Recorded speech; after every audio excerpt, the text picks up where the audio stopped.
Hello, bachcho. Let's read the question. The question says that an iron sphere is suspended with a spring. The length of the spring increases. When the sphere is completely in water, the extension of the length of the spring decreases. Why does it happen so? यानी कि यहाँ पर आपको बोला गया है कि एक आयरन स्फीयर है जिसको हम लोग स्प्रिंग से सस्पेंड करा रहे हैं, यानी कि वो स्प्रिंग के हेल्प से लटका हुआ है।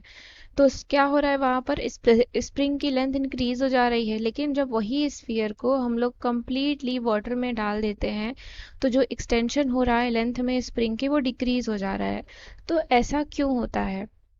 So first we have to write key concept. So here the key concept is,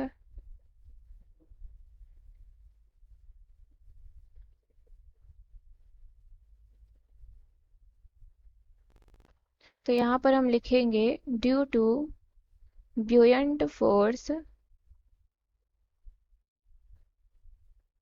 weight of the object immersed in liquid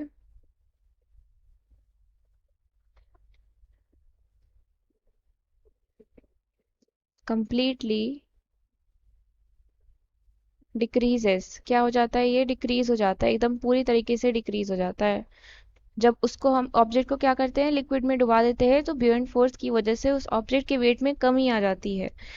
तो यहाँ पर क्या हो रहा है, जो इंक्रीज मतलब जो लेंथ में इंक्रीजमेंट आ रही है स्प्रिंग की, वो किसकी वजह से आ रही है? स्फीयर के वेट से आ रही है। Here the increase in length of the spring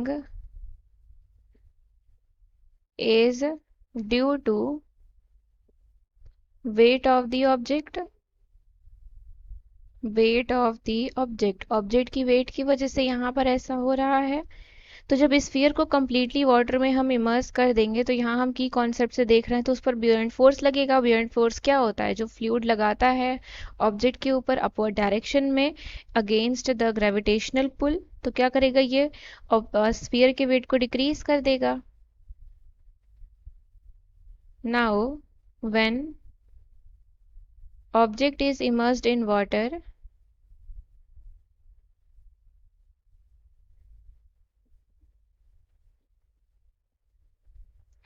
its weight decreases. Its weight decreases due to, क्यों डिक्रीज हो रहा है? Due to buoyant force acting on it. buoyant force acting on it. तो इसकी वजह से क्या होता है, अब जब स्फीयर का वेट कम हो गया तो जो स्प्रिंग के लेंथ में एक्सटेंशन होगा वो भी कम हो जाएगा। So due to this the extension in length of the spring decreases.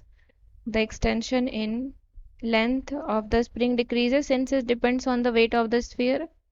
Length of the spring decreases.